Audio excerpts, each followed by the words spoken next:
andén, que no atropellen tu opinión. Súbete al andén, que no atropellen tu opinión. Aquí tú podrás compartir, debatir lo que a ti, lo que a mí nos pueda interesar. Son muchas voces unidas en una, nadie te viene a callar.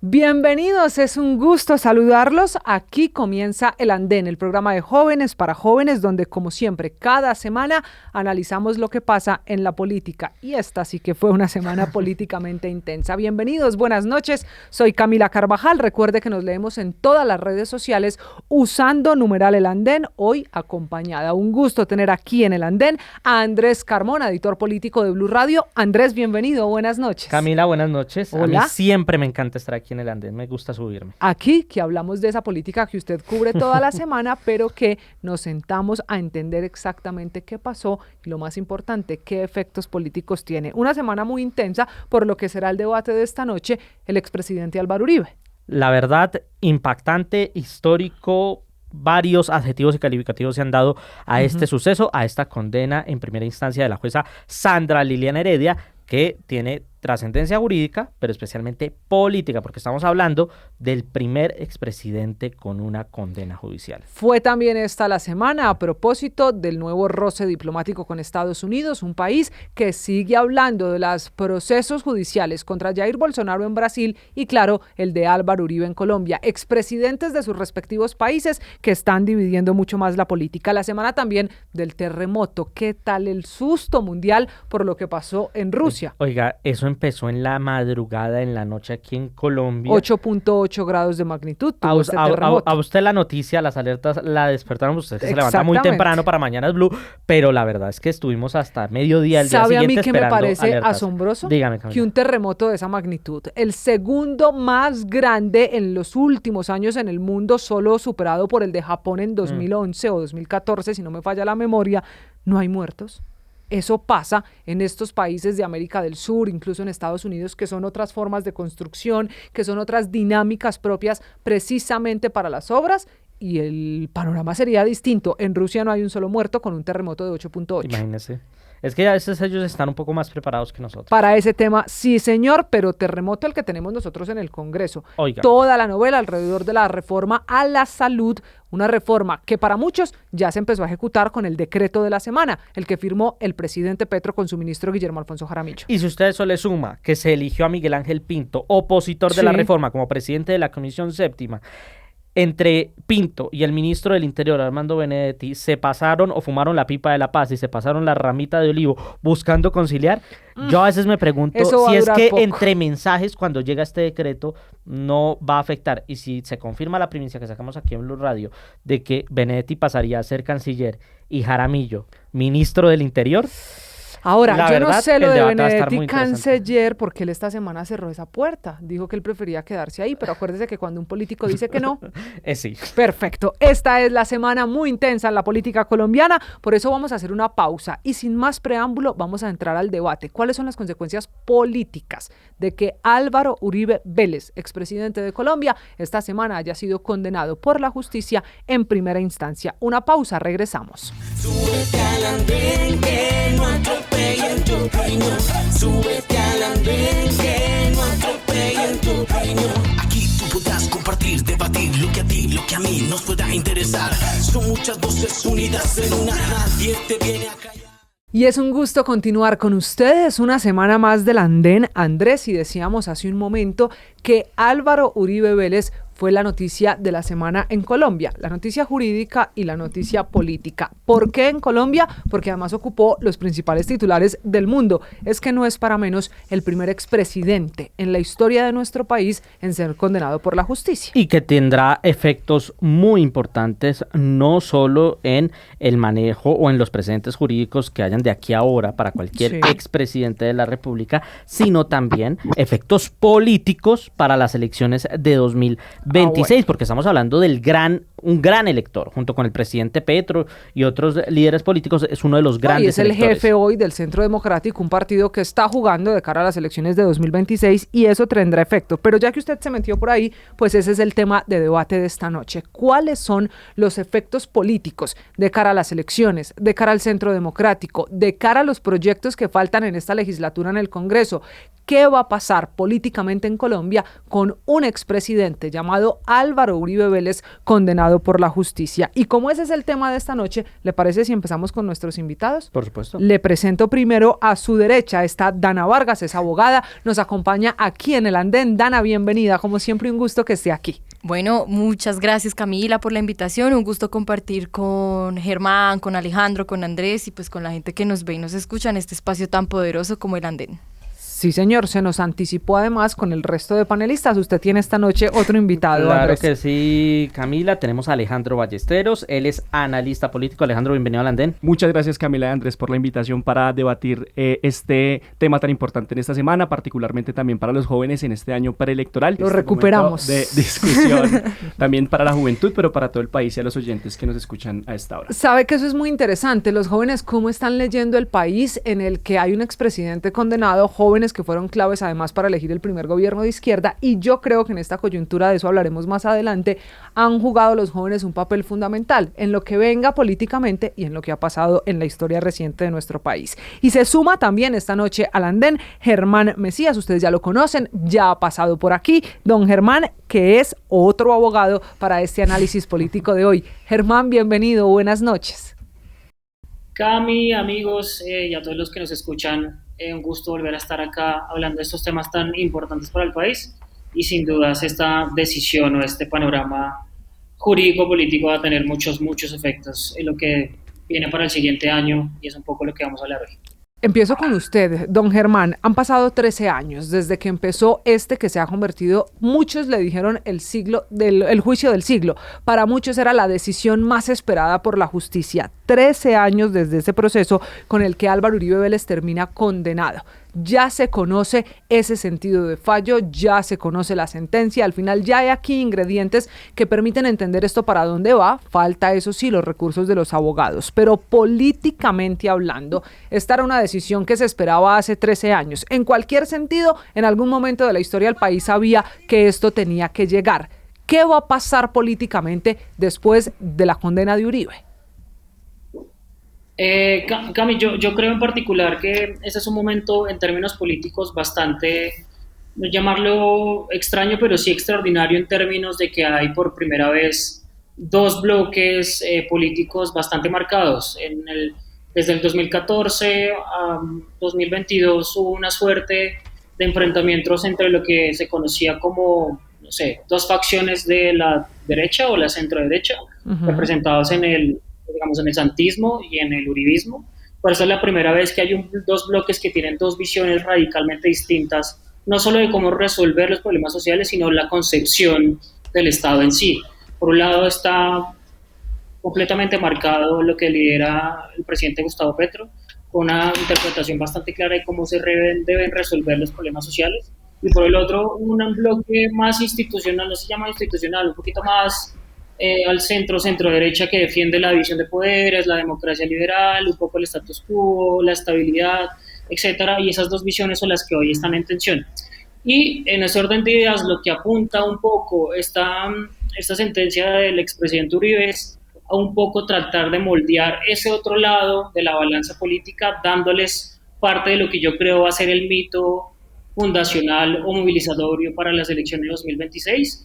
Y en ese orden de ideas dependerá mucho de cómo el Centro Democrático y la derecha juegue esa carta, porque si bien actualmente creo que estamos viendo un poco los discursos que se están moviendo alrededor, pero no queda del todo claro si el Centro Democrático va a apostar a que el expresidente sea un movilizador o simplemente estén, digamos, un poco tratando de guardar su imagen, si se quiere, y es un poco más una estrategia defensiva que pasar al ataque.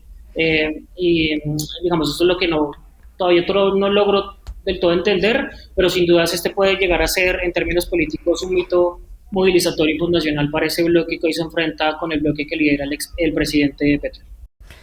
Sí, Dana, hay que entender este hecho más allá de lo jurídico por el tema político, por el mensaje que envía. ¿Qué sector termina obteniendo una ventaja política con este hecho? Digamos, más allá, insisto, más allá de lo jurídico, porque hay una narrativa y hay un expresidente que hoy está condenado en primera instancia y hay recursos judiciales de todo tipo, pero también hay otra narrativa que dice es una víctima de un tema judicial en el que no hubo garantías. ¿Quién gana con esta decisión? Bueno, obviamente no es tan fácil desligarme del tema jurídico, pero claro que lo voy a intentar. Quiero iniciar diciendo que nadie está por encima de la ley, y respecto ya a un análisis político de a quién favorece esto, pues por supuesto que al sector progresista. Si me lo preguntan, realmente ha sido el sector progresista quienes han enarbolado las banderas de reconocer esos derechos que se han vulnerado. Han sido las madres de Soacha también, por ejemplo, que han sentido en cierta forma un resarcimiento a su dolor, ¿sí? Con las ejecuciones extrajudiciales, y pues básicamente ha sido pues este sector progresista quien ha enarbolado las banderas de mire lo que ha pasado en estos gobiernos donde Álvaro Uribe fue presidente y todo lo que ocurrió respecto de asesinatos a líderes sociales, masacres.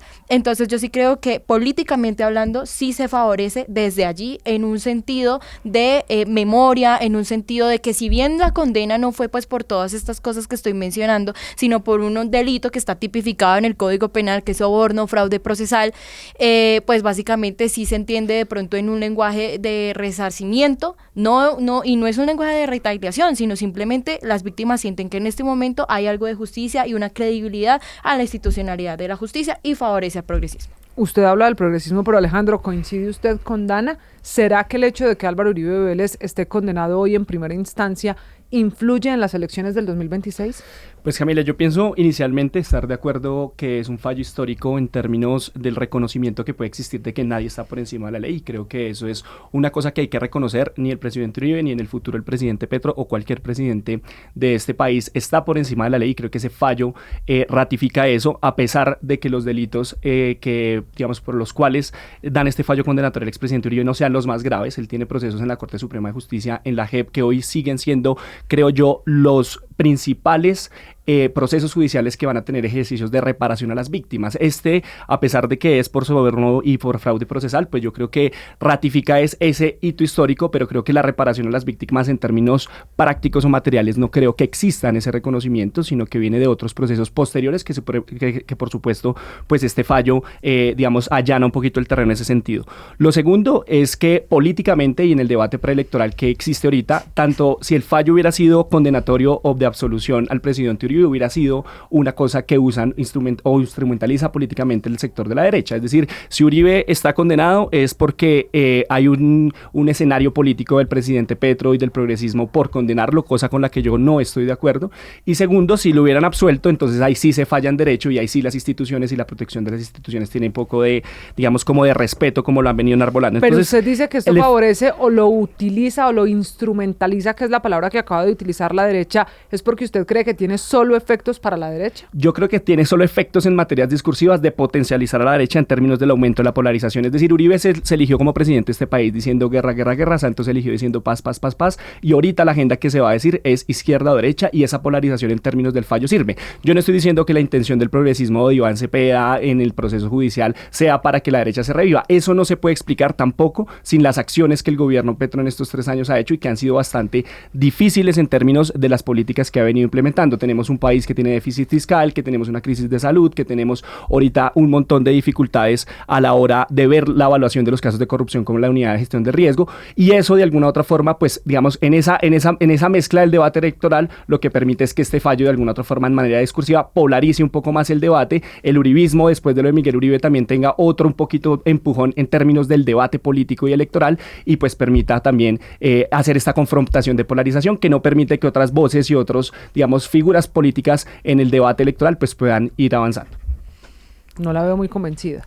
Bueno, pues, pues digamos que yo sí estoy de acuerdo en que esto sí va a aumentar el tono, esto va a aumentar la polarización, ya está pasando con el discurso de Abelardo de la Espriella, si se han dado cuenta, él declaró la guerra a Iván Cepeda, está diciendo de frente que va a destripar la izquierda y básicamente pues esto sí va a generar, volvemos obviamente a un bipartidismo, a un frente nacional, esto históricamente ya había ocurrido en el país, pero es que en este momento, como muy bien lo dice Alejandro, estamos en un contexto histórico y es el primer expresidente condenado, no por los delitos que de pronto es cierto, las víctimas hubiesen esperado que se condenara, pues fueron por dos que pues básicamente también son delitos que están tipificados, pero en este orden sí considero que, bueno, en este momento o sea, nosotros no podemos pensar que la justicia se tiene que politizar, y eso también hay que dejarlo muy claro, o sea, se le exige al país, o los colombianos exigen justicia, pero entonces la justicia tiene que fallar conforme a una ideología política.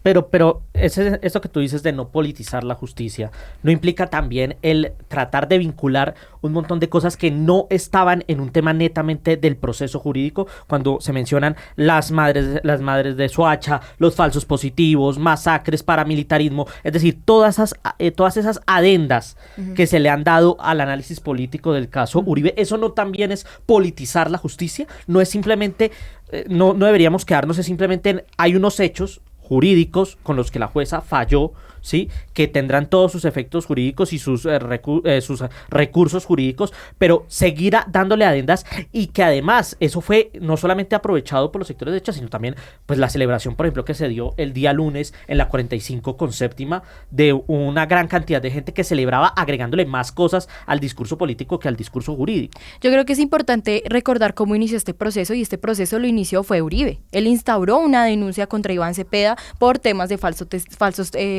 por soborno a testigos, pero luego hubo un efecto boomerang y se le devuelve, o sea, ya la corte dice no, vamos a archivar la denuncia que interpone Uribe, entonces va contra Cepeda. ¿Y esto qué significa? No se puede desconocer que hay una narrativa también, no solamente política, sino histórica. O sea, sabemos que obviamente, y lo hizo por ejemplo Miguel Polo Polo con las botas que hubo en el Palacio de Justicia, desconociendo a las víctimas de los falsos positivos o de las madres que fueron víctimas de sus hijos, que sus hijos fueron víctimas de las desapariciones extrajudiciales o las ejecuciones extrajudiciales, pero más allá de eso, aunque este no sea el proceso jurídico y no esté dentro del acervo probatorio y no esté dentro de este proceso, simplemente es recordar que el país sí tiene una herida, que el país viene enarbolando esta bandera y que básicamente sí hay que reconocer que el progresismo es quien dice, espere, todavía faltan unos delitos, sí, claro, no están dentro de ese material probatorio, pero es lo que significa, no solamente Uribe o lo que una condena contra él, sino contra toda una estructura que ha venido realizando este tipo de cosas en el país. Germán. No escuchamos. No, lo apago el micrófono. Yo creo Germán. que sí, lo tengo muteado. Ahora sí. Un poco para complementar lo que decían mis colegas,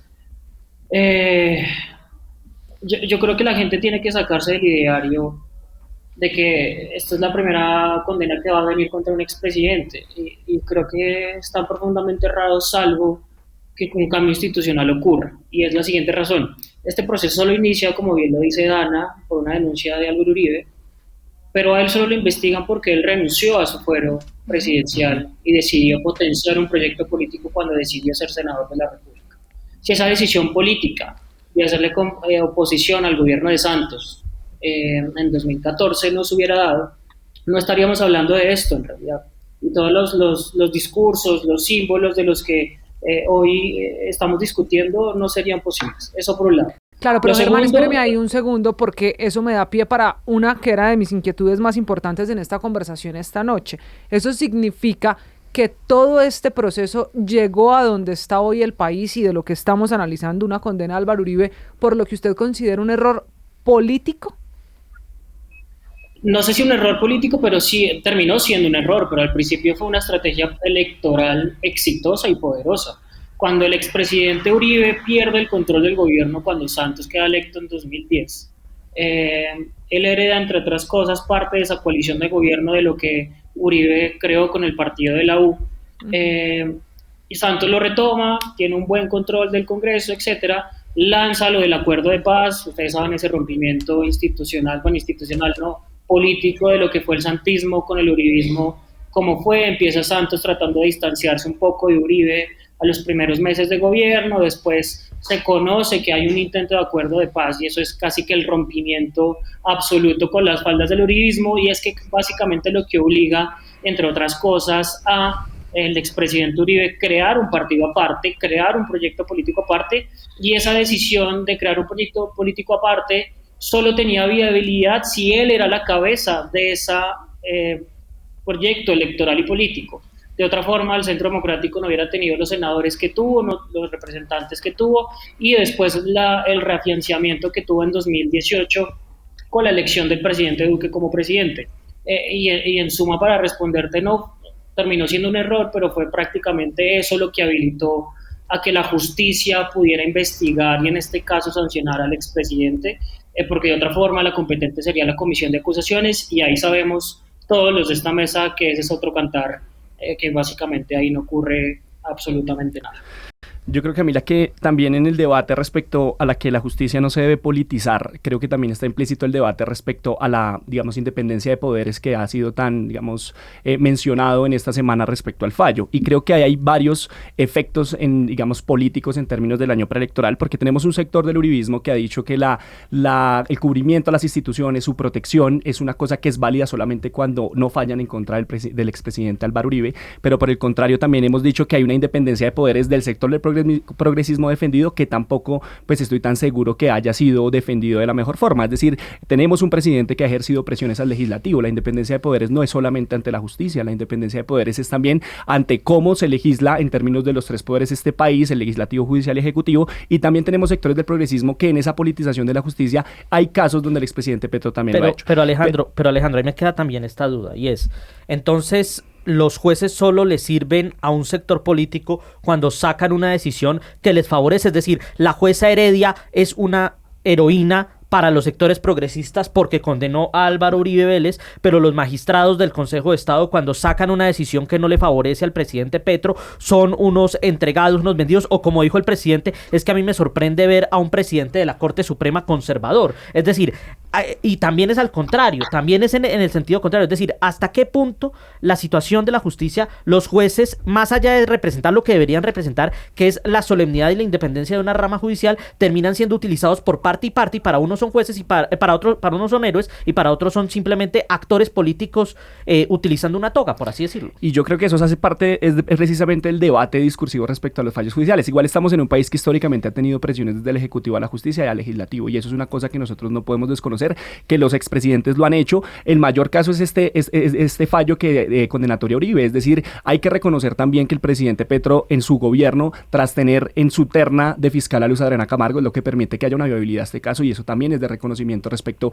a cómo esos gobiernos de alguna u otra forma hacen viabilidad a la justicia en términos de un sector político. Pero yo sí estoy de acuerdo de que el discurso en términos electorales, en términos políticos y sus efectos, cuando el progresismo dice que las instituciones y los jueces tienen que ser independientes y que están fallando en derecho por lo del expresidente Uribe, tienen que tener la misma vara a la hora de la independencia de poderes, porque yo le preguntaría al progresismo a los sectores del petrismo, es decir, esa misma jurisdicción ordinaria es la que hoy está fallando en contra de todos los políticos corruptos de la unidad de gestión del riesgo, y ningún vocero del pacto histórico, ningún vocero del progresismo de esas figuras ha de alguna u otra forma respaldado esos fallos, y no sabemos, por ejemplo, dónde está Carlos Ramón González, dónde están las respuestas respecto a los casos de corrupción del presidente Petro, y esos también son fallos en derecho, también son fallos respecto a la independencia de la justicia, y tiene que funcionar así. Entonces, digamos, para el debate, yo digo que va a haber una polarización respecto a las decisiones judiciales, pero que va a subir el tono en términos del antagonismo sobre el petrismo y el uribismo, y el petrismo pues hace juego en eso, es decir,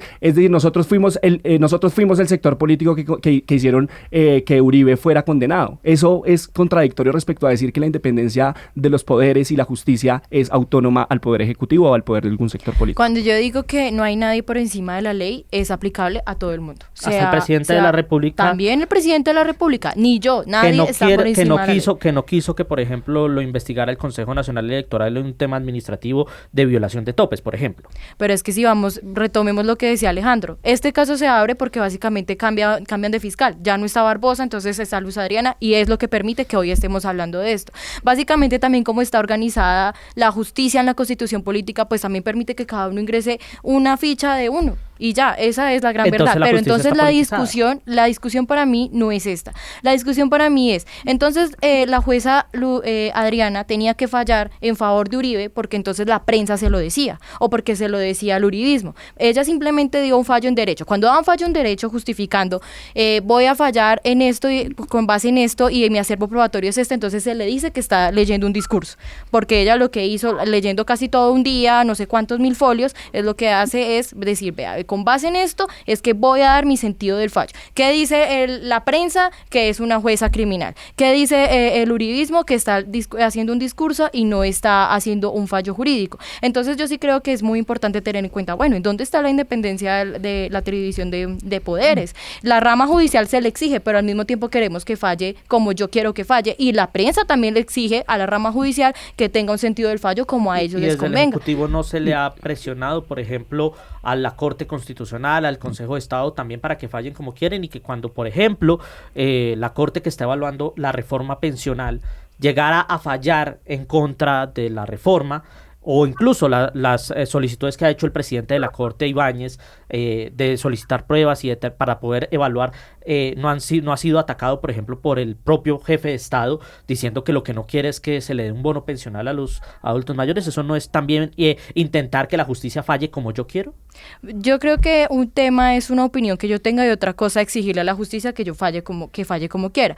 De hecho, yo recuerdo que en honor a la verdad, recuerdo uno de los trinos del presidente donde decía que el fallo se respetaba fuera como fuera, y que eso era lo que se iba a coger. Entonces no creo que haya sido un mecanismo de presión. Ahora, con el tema de la reforma pensional, pues sabemos que sí, que esto es si vamos entonces a los mecanismos de participación ciudadana, esto obedece también a una lucha histórica, obedece a una de las banderas del progresismo. Entonces, claro, uno lo puede plantear en términos de, bueno, que si un magistrado quiere o no que haya un bono pensional, pues claro, sí es una afirmación que no está en derecho, pero entonces volvemos al debate. Entonces, ¿qué vamos a fallar? ¿En derecho o ideológicamente? Bueno, dicho eso, y en segundo nos volvemos a la jueza, y aquí qué está en derecho y quién no. Yo quiero que volvamos, Germán, al efecto político de esta situación. Y dicen y lo plantean todos los sectores políticos hoy en Colombia, no importa la bandera. Yo creo que en eso sí han coincidido todos, en que aquí hay que respetar a las instituciones y a la justicia, y al final habrá también un camino para que el expresidente Uribe con sus abogados pues recurra a las apelaciones. Esto tiene segunda instancia e incluso casación, que es el tercer momento donde podría cambiar la decisión. Por lo pronto hablamos de Álvaro Uribe condenado. Dicho eso, ¿usted cree que esto mueve el ajedrez electoral del 2026? ¿Que Uribe condenado cambia decisiones políticas del electorado, por ejemplo? Yo creo que a mí que tiene la capacidad pero dependerá de un par de condiciones. ¿Qué es lo que estoy viendo? Y retomo un punto de lo que mencioné al inicio. En ese momento hay dos bloques, y creo que Alejandro lo dice muy bien, en que se enfrentan dos visiones, como dije, muy distintas. Bloque Uribe y bloque Petro, lo dijo usted al principio. Exactamente, y los dos bloques están pensando en qué hacer los dos líderes más importantes. La derecha está pensando en la derecha post Uribe, y la izquierda está pensando en la derecha post Petro una vez dejen el gobierno. Y en ese orden de ideas, Petro tiene un avance frente a la derecha que creo que es fundamental, y él tiene el mito fundacional donde lo ponga. Si mañana dice vamos para Asamblea Nacional Constituyente, tiene el mito para mover a sus bases alrededor de eso. Pero aún no tiene el partido político, que eso veremos en el Consejo Nacional Electoral. Todavía les faltan, según cuentan, 2 votos. Si eso no se da, el presidente tiene las bases, tiene el discurso, tiene el mito, tiene todo para movilizarlo, pero no tiene el instrumento. Y por el otro lado está el Centro Democrático, que es un partido oficializado, institucionalizado. Incluso yo, en mi concepto, con esto que ocurrió no solo con el presidente Uribe, sino también con Miguel Uribe, el senador, tienen parte de ese mito y pueden, creo que, abarcar buena parte de la derecha, y eso le obliga a partidos como Cambio Radical, otros de derecha cercanos a ellos, qué es lo que se debe hacer. Entonces, para responderte, creo que puede tener efectos políticos, puede ser la base de esa movilización electoral, y un poco creo que el llamado o el camino que se le marca en términos discursivos a este bloque de derecha porque creo que No, pero inevitablemente Germán, yo tuvo- quiero volver a la práctica, porque al día a día, a la gente que lo está viendo y que lo está escuchando, un colombiano hoy, independientemente del bloque Uribe lo han llamado ustedes, bloque Petro, yo prefiero decirle a esto bloque derecha, bloque izquierda, pero ese es otro asunto. Independientemente del bloque, un colombiano hoy cambia su visión de país, su visión electoral de cara a las elecciones del 2026 porque la decisión de la jueza Heredia esta semana haya sido Uribe condenado. ¿Eso sí llega a tocar la fibra del electorado a ese punto? Digamos, creo que hay que analizarlo por secciones. Es que si me parece preguntas a pronto, un tipo... me parece pronto para afirmar el efecto. Sí, es Exactamente, prematuro.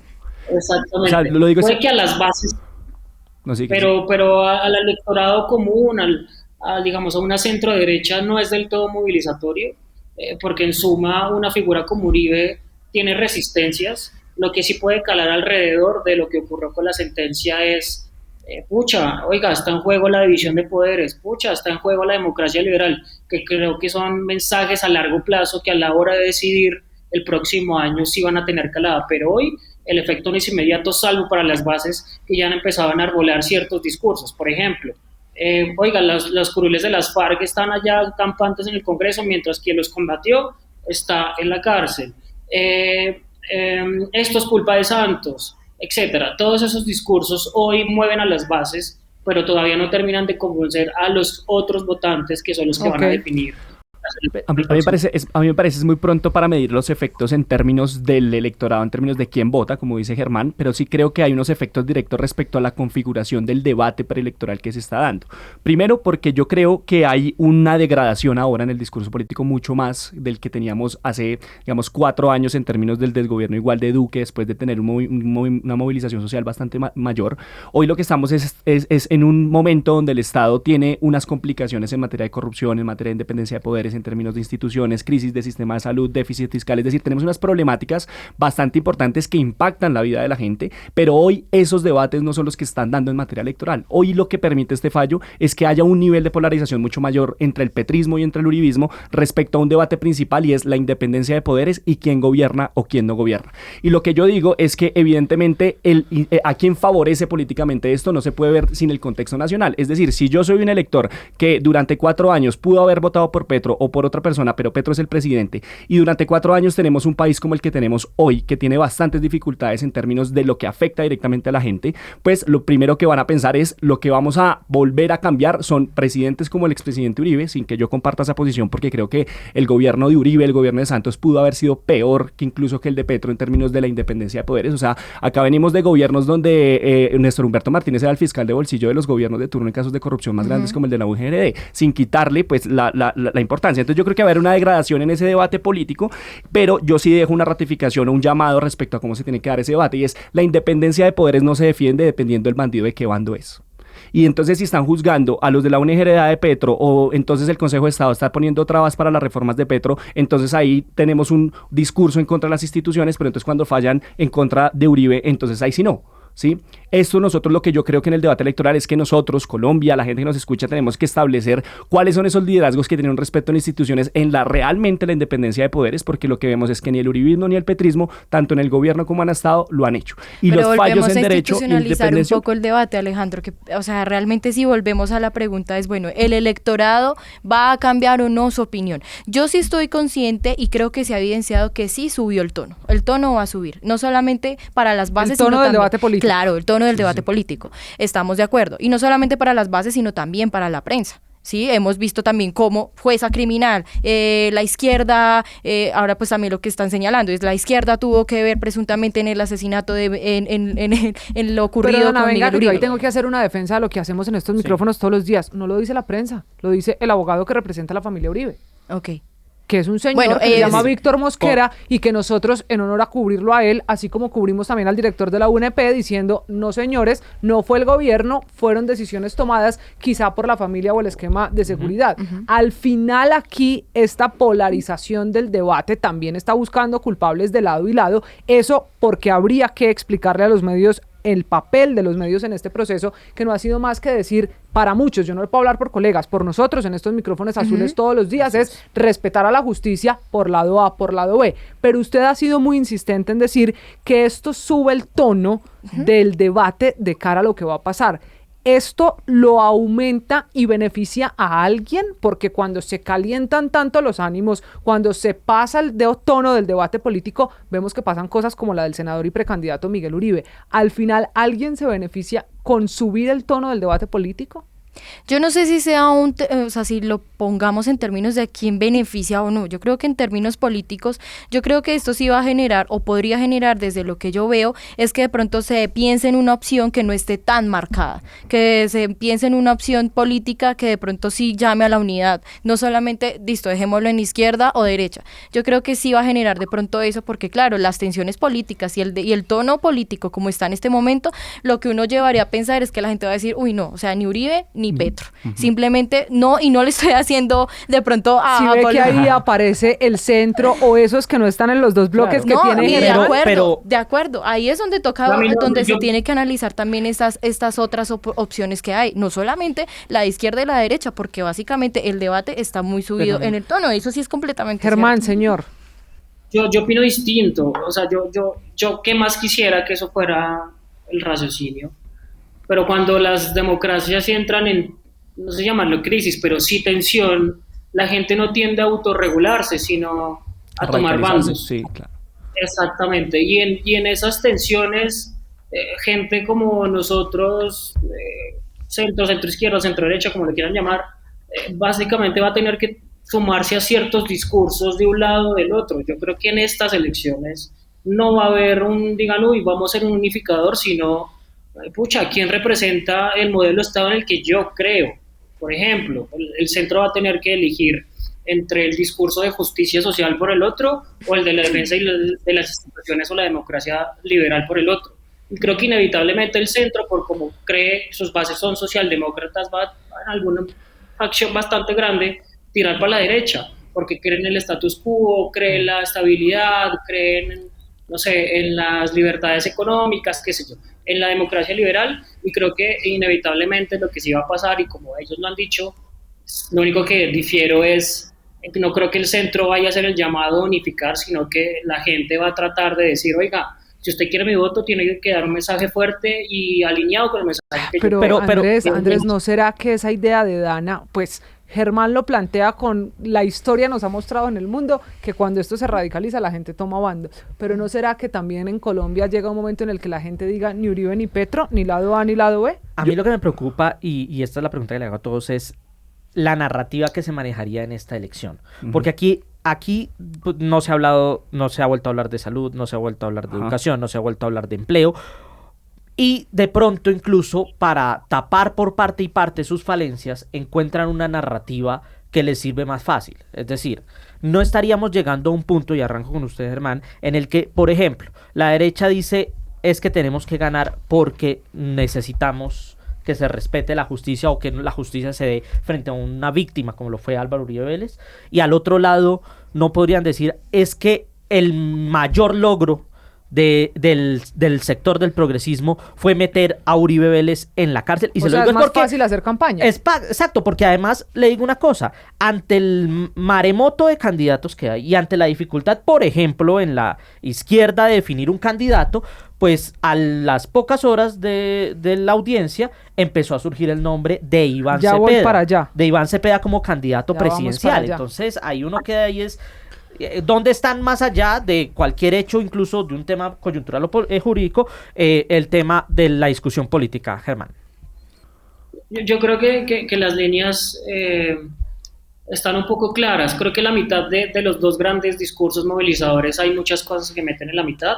Por ejemplo, asuntos de seguridad, asuntos de economía, pero creo que los dos bloques tienen dos ejes movilizatorios bastante claros. La izquierda cree que la democracia liberal no es suficiente para tramitar las grandes reformas, por eso Petro, por ejemplo, cree en las grandes discursos de asambleas nacionales constituyentes, una llamada recurrente a los discursos de democracia plebiscitaria, y por el otro hay una defensa casi que del status quo, porque pues eso no se puede mentir. la derecha cree la defensa de la institucionalidad o pues, de sus privilegios, no sé cómo llamarlo, cree en la democracia liberal, cree en la separación de poderes, así esté en contra de ciertas cosas de la Constitución del 91, cree que ese es el marco en el que se deben mover las decisiones políticas e institucionales, y creo que esos son los dos bloques que se van a mover. Inevitablemente los llamados que ha hecho Petro con todo, con la reforma a la salud, con la reforma laboral, ha hecho un cuestionamiento casi que directo y continuo a que la democracia liberal y la división de poderes no le sirve para los grandes cambios que hoy, según él, reclama la gente. Entonces en ese orden de ideas se reflejan, uno, el status quo versus, oiga, esto que usted me dio no me sirve, y la gente pide otros cambios que por la institucionalidad hoy vigente no se logran tramitar. Yo respecto a eso, Camila, Andrés, pienso que, es decir, la degradación del debate político se da en términos de hacer la pregunta, ¿este fallo de Uribe a quién beneficia en términos políticos? No, yo diría a quién beneficia en términos a la gente, es decir, ¿cuál es el debate electoral que va a permitir, digamos, establecer cuáles son las apuestas o propuestas de los sectores políticos de Colombia que tengan una agenda en beneficio de la gente? Porque esto se trata es la candidatura presidencial, más allá del debate político, el discurso político, lo que estamos hablando es quién va a liderar los problemas que Colombia necesita transformar. Y en esa degradación de, digamos, política, pues aumenta un nivel de polarización que yo, Camila, no lo pondría en términos de izquierda o derecha, porque yo creo que personalmente yo, Alejandro, me considero una persona de izquierda y no estoy en el gobierno de Petro, pero Petro y los sectores de Petro también puede ser una persona de izquierda, pero tienen a Benedetti, a Sade, a todos los de derecha gobernando con ellos. Entonces yo sé que cada vez menos las categorías de izquierda o derecha recogen de pronto ideológicamente, a menos de que se sigan nombrando de esa forma, pero lo recoge menos. Yo hablaría más de los sectores políticos en el centro del debate en el marco de la crisis de la democracia un poco representativa, de la democracia liberal, porque yo creo que toman bandos, sectores del centro que uno puede decir como Claudia López el día de esta semana ya está diciendo plomo, ¿sí? Y Claudia López ha tenido, además de eso, pues unas versatilidades en todos los sectores políticos supremamente grandes. Entonces, eso es una muestra, por ejemplo, de que el debate, el discurso sí está más levantado y se va a radicalizar, y los sectores de centro pues no tienen un proceso de unidad política. Segundo, y en la práctica, yo creo que si este fallo, digamos, condenatorio de Uribe respecto a lo que pase en octubre, si no prescribe el caso y bueno, todo, digamos, el proceso judicial va a tener una cosa, y es que Uribe va a hablar desde un lugar distinto, y eso yo creo que debilita un poco en términos discursivos a la derecha, pero también unifica un poco en el discurso polarizador. Discurso en términos de que Uribe pronto públicamente no sé si pueda salir a hacer campaña después de un fallo condenatorio en una segunda instancia. Y segundo, pues no sé si eso tampoco une a la izquierda, porque lo que estamos viendo es que sectores del progresismo en la izquierda pues se unen a través de ver cómo patalean las personerías jurídicas para poder hacer consultas internas, a ver si tienen candidato único, pero realmente es que ahí lo que vemos es que ese gobierno está tan roto por todos los procesos que han pasado que ni siquiera sabemos si un fallo del presidente Uribe, que no hay nadie más que haya unificado a la izquierda en Colombia sino el presidente Uribe. Nos mete Carmona, Andrés, en su tema. Y entonces, Dana, voy para allá. Lo que pasó esta semana con Álvaro Uribe Vélez lanza la candidatura de Iván Cepeda. ¿Automáticamente Cepeda queda habilitado como el representante de la izquierda o del progresismo, como nos dijo usted al principio, en Colombia? Bueno, yo pues la verdad sí quiero, de pronto, me gustaría que, no sé, que haya una racionalización del debate en el país, pero digamos que también con lo que esto ha pasado, sabemos que la ciudadanía, digamos, no quiero generalizar, pero sí va a tomar un bando de, bueno, el que acabe con la delincuencia, el que acabe con no sé, con Petro, pero entonces a lo que voy con respecto a la pregunta de Cepeda, legítimamente si él desea ser candidato presidencial, yo considero que lo puede hacer. Finalmente ha demostrado ser un hombre pues coherente, un hombre que ha intentado pues luchar pues en términos de justicia. Pero claro, esto lo que va a hacer sinceramente es determinar mucho más o marcar mucho más la polarización del país. Porque entonces, o sea, desde términos políticos, si bien Iván Cepeda es una persona que yo respeto, que yo honro y admiro, no me parece estratégico. ¿Sí? Lo hablo desde el punto de vista de estrategia política. Reitero, esto solamente elevaría mucho más el tono político del debate, de una candidatura de Iván Cepeda. Y ahora bien, yo siento, hay más o menos 75 candidatos presidenciales y no más, creo. O sea, sí, ahorita pues ya pasamos por ahí todo el mundo rato. quiere ser presidente. Y creo que esto también que demuestra pues que nadie está recogiendo como tal ese sentir, sino que está aprovechando es como tal un discurso político, a ver por dónde me meto. Y claro, la izquierda siempre ha tenido esa falencia de que no hay una persona que unifique, que dé una continuidad, que sigan los procesos, y yo creo que eso también genera bastantes complicaciones. Entonces, respecto a la candidatura de Iván Cepeda, que queda habilitado, claro, él tiene una oportunidad política, miremoslo desde ese punto de vista, tiene una oportunidad política, que sea la conveniente o que sea sea de pronto una oportunidad política que realmente beneficie, no, simplemente va, como insisto, a marcar mucho más el debate. Germán, ¿Y Iván cuál es Cepeda la será que ese más gallo. beneficia? ¿Cuál podría ser también? Bueno. Dale, Alejo, no, dale, No, dale. dale. De a uno No, también. yo creo que un poco recogiendo la pregunta y la respuesta de Dana, creo que hay que dividirla en dos partes. Creo que lo político, y creo que Dana y Alejo me pueden ilustrar un poco más, que han militado más en la izquierda que yo, los que la abandoné hace un buen rato. Y es que a la izquierda le importan mucho los símbolos. Sí. Y este es el símbolo quizás más importante de los últimos años. No sé si creo que puede superar a Petro en términos Paz, por ejemplo. simbólicos de, oiga, metí a la cárcel al peor enemigo de la izquierda, ¿sí? O sea, en términos políticos. Y en ese orden de ideas, básicamente ese símbolo lo habilita para participar.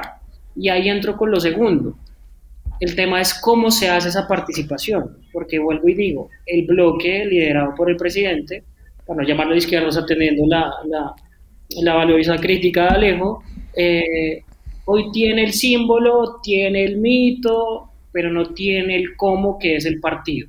Si ese partido no se da, todo lo que estamos hablando hoy está embolatado porque no va a haber consulta en octubre, no va a haber forma y seguramente el Polo va a tratar de tener un candidato presidencial, ahí sí, en ese caso, que trata de empujar las listas para salvar la personería jurídica, y ahí esa otra ecuación. Entonces casi que como símbolo sí, pero oiga, el pacto histórico y el presidente tiene que definir la figura fundamental por medio de la cual se va a canalizar todos estos símbolos y toda esta estrategia política que hoy estamos discutiendo.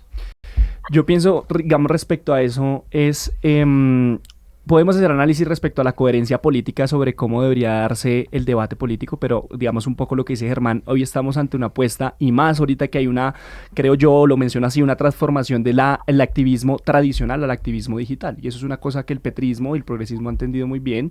De alguna u otra forma tiene sus complicaciones morales o éticas en términos de los mercenarios digitales, como han dicho muchos también en algunos escenarios, pero la comunicación, el debate político tiene otros escenarios más allá, digamos, como del discurso en una plaza pública, de ir a hablar en los barrios, de ir a hablar en los territorios, a pesar de que se hace, hoy los discursos políticos están muy, digamos, transformados en esa línea digital. Y en ese sentido yo coincido con Germán, donde el simbolismo, no solamente para la izquierda, yo creo que el simbolismo en general para la política es una cosa muy importante, porque pues los sectores de derecha también lo han hecho. Lo que digo yo reitero, este país ha elegido presidentes diciendo paz, paz, paz, y diciendo guerra, guerra, guerra, o diciendo Petro, Petro, Petro, o diciendo Uribe, Uribe, Uribe. Y lo que a mí más me llama la atención del sector del progresismo en este momento es que están cayendo un poco en ese debate. Y la agenda social y las transformaciones que este país necesita en educación, en salud, en algunos temas sociales que nosotros, digamos, podemos identificar que hoy pueden estar mayor en crisis, siguen siendo relegados de la agenda. Y a mí no me sorprende, o no me sorprende, es decir, me sorprende mucho el hecho de que, por ejemplo, ese amalgama de partidos políticos de izquierda que se quiere unificar, se están unificando a través de resolver el problema jurídico de las personalidades jurídicas, pero ustedes no sé si han visto algún acuerdo programático de los de la izquierda, porque yo les cuento, la izquierda no está unificada en un montón de temas, y yo vengo de los sectores de izquierda y sé que hay debates dentro de la izquierda que hoy no hay ninguna persona que pueda unificarlos. Y como no puede unificarlos, lo que sí me parece sorprendente es que no haya ni siquiera un mínimo. Es decir, el Polo entregó toda la estructura del partido, de todo el partido al sector del progresismo. Yo milité en el Polo Democrático más de 6-7 años y sé cómo funciona su estructura interna, y lo único que pudieron discutir para eso es la única capacidad partidaria que se tiene para que el progresismo se amalgame ahí y del debate de discusión política. Pero eso no tiene ni un programa, no tiene temas, no tiene puntos de encuentro, y eso lo que hace es que el sector del progresismo está jugando en términos del debate político igual que la derecha, de decir quién eleva el tono más y a quién le beneficia más simbólicamente estos fallos como el del presidente. Aunque tenga en cuenta, Alejandro, que ya incluso en la pelea en el Consejo Nacional Electoral, bueno, yo que tengo la oportunidad de... Usted que lo sigue y lo sabe yo que lo sigo, aunque está estancada la fusión, ellos siempre tienen plan A, plan B, plan C. ¿Y sabe cuál es el plan B? El plan C, no importa si el CNE no nos fusiona. Acabamos todas las personerías, y nos cogemos una, la más grande, que es la del Polo, y la renombramos pacto. Es decir, simplemente le cambiamos el letrero. Le cambian el nombre a lo que hoy ya está. Solo noto una cosita más, van a tener otro problema, y es que si ellos tienen consulta ahorita en octubre de candidatos presidenciales, una persona que fue a consulta presidencial no puede ir luego al 8 de marzo. Ahí está el debate y sí podría ir. Ah, sí podría ir. Sí podría ir. Pero ese ya lo dijo. O sea, sí. Y en la registraduría también. Ya. Bueno. Y es que no solamente... Claro, es una solución. Dale, Germán. No, dale, Dana. No.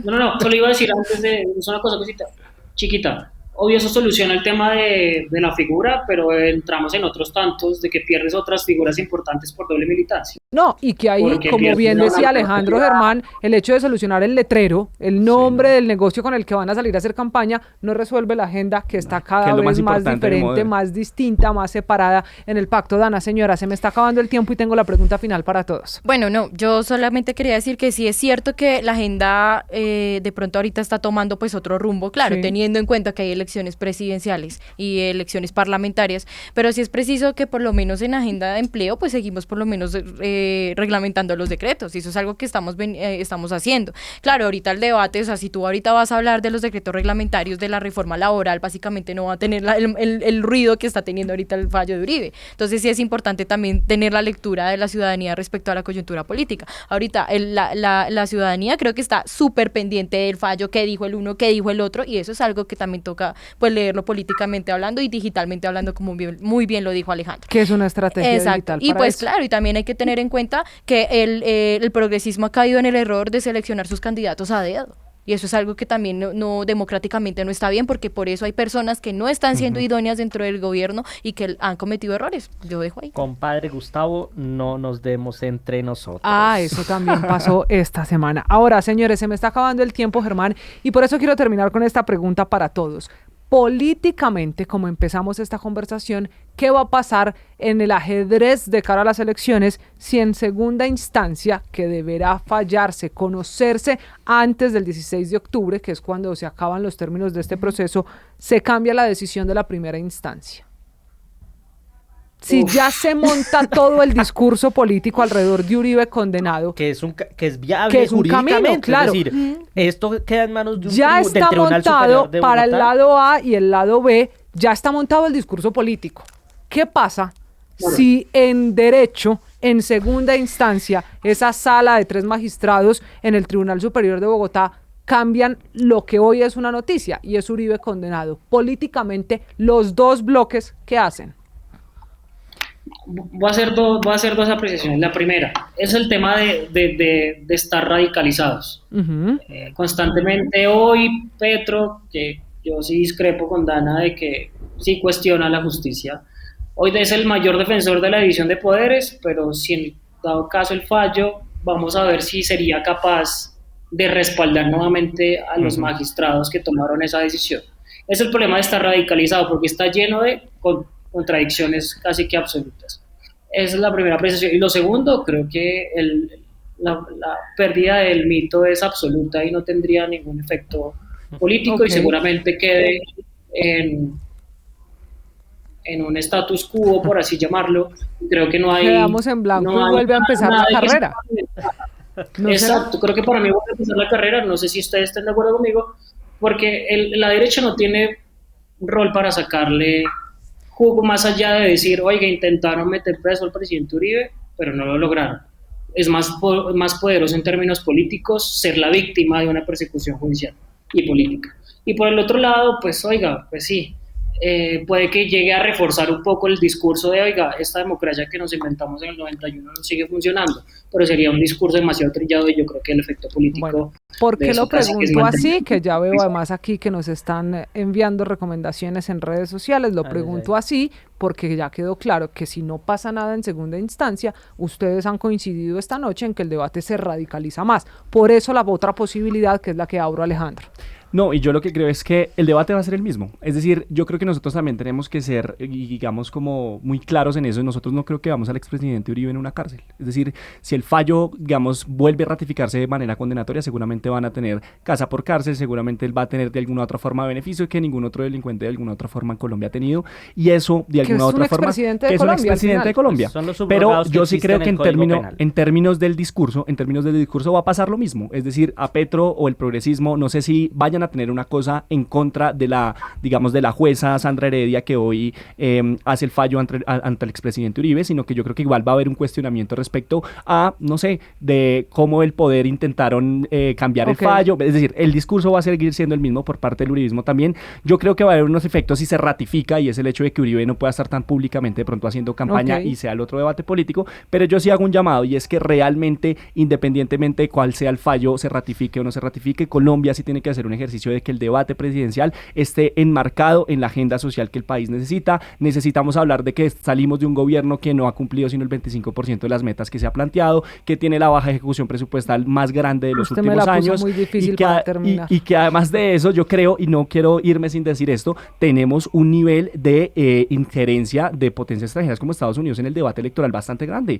No solamente lo de Brasil, sino que yo también, ese respaldo que le da el secretario Rubio, yo creo que hay que rechazarlo. El progresismo tiene que rechazarlo. Por ejemplo, María José Pizarro, en vez de rechazarlo, dijo no, ahora los demócratas díganos, respalden que el fallo contra el expresidente Uribe es en el marco de la independencia de poderes, diciéndole a Bernie Sanders que se pronuncie. Ni el demócrata ni el republicano. Acá la injerencia en la democracia, en la justicia de los Estados Unidos se tiene que rechazar tajantemente. Ese es un capítulo enorme, pero decía que usted no la puso más difícil aquí al cierre, porque usted empezó diciéndome que el discurso polarizado no va a acabar, pero me termina pidiendo que ojalá Colombia lo entienda. Ojalá. Y ese es el punto más difícil, porque al final es un asunto de discurso en donde socialmente tampoco el país ha decidido a dónde vamos y ni pensar en Estados Unidos. Dana, para terminar, dicho eso, ¿qué pasa con todo el discurso político si se cambia de opinión? O mejor, esto no es de opinión, si se cambia de decisión judicial en segunda instancia. Que se cambie de decisión judicial puede ser una posibilidad, no Está sabemos abierta, qué vaya a claro. pasar en la segunda instancia, claramente el recurso de apelación pues puede proceder, hay otras pruebas que se pueden realizar en segunda instancia y demás, pero digamos que en términos políticos yo también creo que sí agitaría peor el debate para mí. O sea, subiría el tono mucho más para mí. Sobre todo desde el punto de vista en que sí, sí estoy de acuerdo en que es más fácil ser víctima de una supuesta persecución judicial, pero claro, hay que también analizarlo desde el punto de vista de la justicia, ¿no? Es que yo sí creo que el debate también es cómo se entiende la justicia, pero la justicia en derecho en Colombia. Okay. Porque yo creo que lo justo o lo que se entiende por justo es yo quiero que condenen A o yo quiero que el fallo sea ¿cómo? No, pues definitivamente que hay una división de poderes, hay un aparato jurisdiccional y pues básicamente también se tiene que confiar en ese aparato jurisdiccional del Estado, pero sí intensificaría el debate y pues claro, digamos, en una opción, voy a ponerlo en los dos escenarios, entonces revoca la primera instancia. Entonces, pues claro, ahí sí va a salir a decir, no sé, me imagino que Uribe, no, pues yo soy una víctima, pues también como siempre se ha mostrado, pero si ratifica, bueno, de pronto también, no sé, creería o quiero pensar que se puede ver que la justicia funciona en el país. Claro, pues hay ahí todas unas adendas políticas. Y esto ya es especulación, porque todavía faltan un par de semanas, Camila, para eso, 26 de octubre. O que simplemente prescriba. Camilo largo y culebrero. Y bien porque enredado. tenemos segunda instancia en el Tribunal Superior de Bogotá, casación. Sala de casación penal y lo que venga. Y aquí entonces el llamado debería ser respeto por la justicia, venga de donde venga. Así es. Y sin injerencia de afuera en los asuntos internos, incluso de aquí a otros procesos judiciales en el mundo, como por ejemplo Brasil o Argentina. El caso Bolsonaro en Brasil. O el de Cristina Fernández de Kirchner en Argentina. Que está empezando en Argentina. Señores, aquí de todas maneras anoté sus apuestas. Germán dice que esto va a quedar en tablas y si pasa, vuelve a empezar la carrera. Dana cree lo contrario. Usted, Alejandro, me la puso más difícil porque dependeremos de lo que socialmente el país asimile en estos cambios de decisión y en las decisiones que toma la justicia. Don Germán, gracias por haberse subido esta noche al andén. Nos vemos, nos oímos la próxima semana. Muy amable. Que así sea, Camila, Alejo, Dana, Andrés, un gusto. Esta conversación también continúa en redes sociales. Escucharon ustedes a Alejandro Ballesteros, otro de nuestros analistas políticos. Alejandro, bienvenido como siempre. Muchas gracias por estar aquí. Camila, Andrés y a todas las personas que nos escuchan, muchísimas gracias por la invitación. Y yo estoy seguro que realmente igual, por difícil que sea, creo que hay que avanzar las figuraciones políticas de este país a poder dar los debates que necesita Colombia y que ojalá esta polarización también no se dé en el marco de violencia que se ha venido escalando en Colombia. Y escucharon a la abogada Dana Vargas, que estuvo con nosotros. Dana, muchas gracias. Buenas noches. Camila, como siempre, muchas gracias a ti, Andrés también, a las personas que nos vieron y nos escucharon, y bueno, soy una fiel creyente de la justicia en derecho. Andrés, por lo pronto nosotros seguimos esta conversación en todas las redes sociales usando numeral Andén. A usted gracias por haberse subido esta semana aquí, un espacio de jóvenes para jóvenes, como siempre, cada semana analizando de lo que pasa en la muy movida política colombiana. Esperemos que nos sorprende en esta que empieza ya el mes de agosto. Gracias a ustedes, nos vemos, nos oímos la próxima semana. Chao. Súbete al andén que no atropellen tu opinión. Súbete al andén que no atropellen tu opinión. Aquí tú podrás compartir, debatir lo que a ti, lo que a mí nos pueda interesar. Son muchas voces unidas en una. Nadie te viene acá.